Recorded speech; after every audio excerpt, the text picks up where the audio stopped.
सृष्टि की कहानी 6 अलग अलग दिनों में सामने आती है। पहले दिन भगवान प्रकाश बनाते हैं और उसे अंधेरे से अलग करते हैं।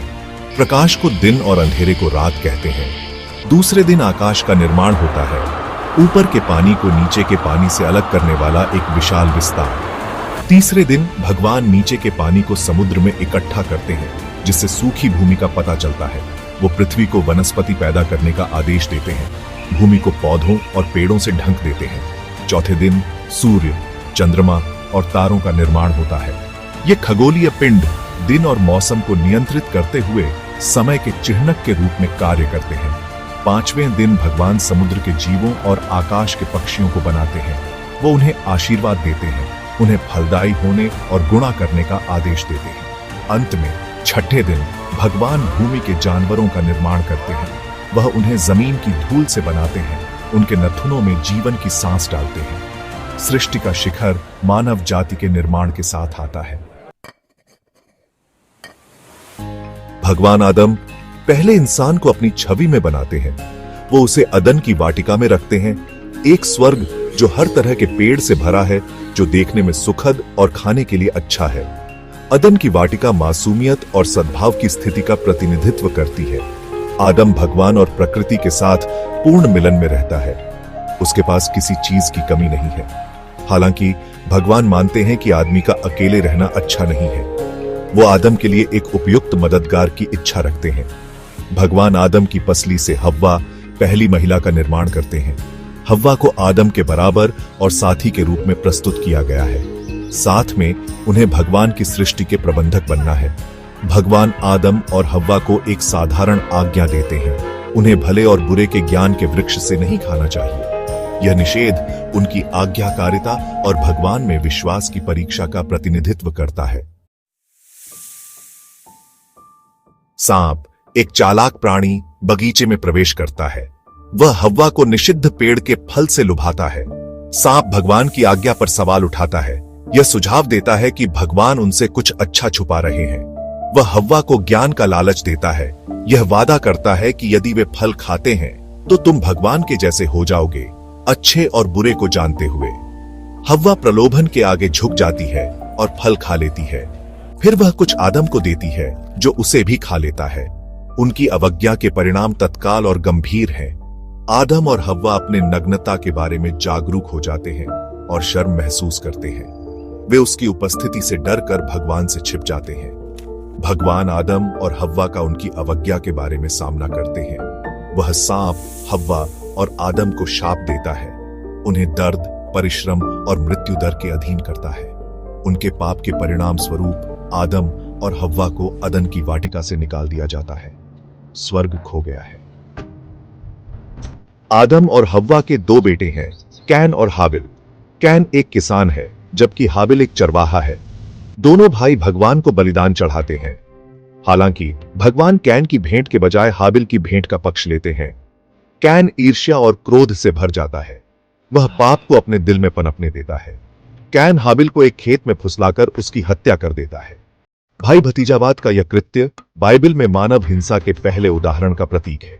यह पाप की विनाशकारी शक्ति और मानवता पर उसके प्रभाव को प्रदर्शित करता है। भगवान कैन से उसके भाई की हत्या के बारे में बात करते हैं। कैन अवज्ञा प्रदर्शित करते हुए पूछता है, क्या मैं अपने भाई का रखवाला हूं? भगवान कैन को भटकने और कठिनाई के जीवन का शाप देकर दंडित करते हैं। हालांकि भगवान कैन पर एक निशान लगाकर भी दया दिखाते हैं, ताकि उसे उन लोगों से बचाया जा सके जो उसे नुकसान पहुंचाना चाहते हैं। कैन और हाबिल की कहानी ईर्ष्या के खतरों और एक दूसरे के प्रति जिम्मेदारी के महत्व के बारे में एक चेतावनीपूर्ण कहानी के रूप में कार्य करती है। नूह का संदूक, एक डूबी हुई दुनिया।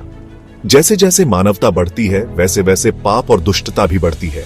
पृथ्वी भ्रष्ट और हिंसा से भर जाती है। भगवान मानवता की दुष्टता को देखते हैं और उन्हें बनाने का पछतावा करते हैं।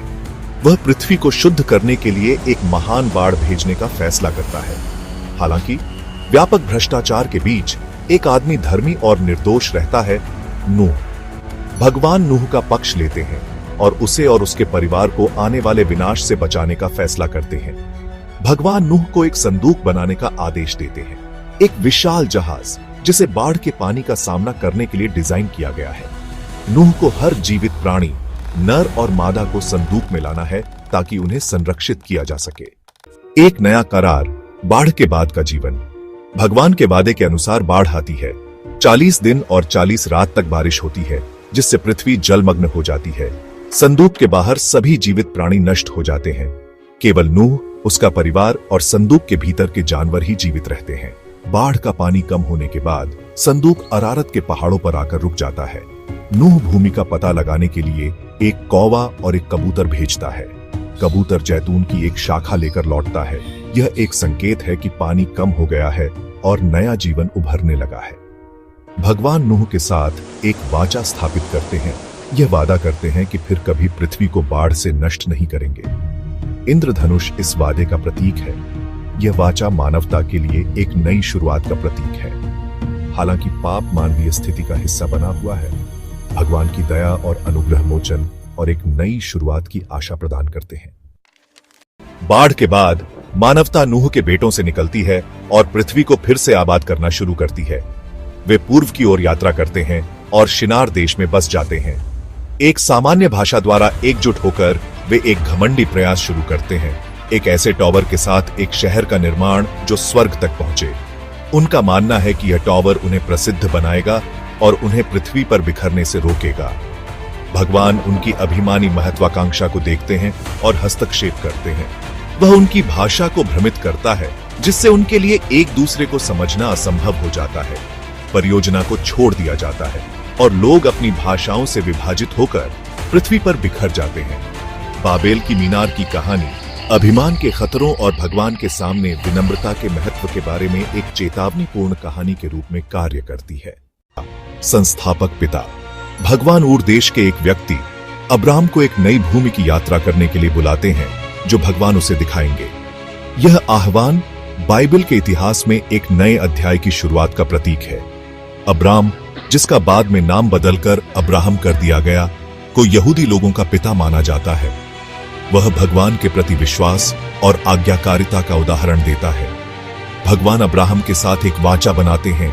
यह वादा करते हैं कि उसे एक महान राष्ट्र का पिता बनाएंगे और उसे बहुतायत से आशीर्वाद देंगे।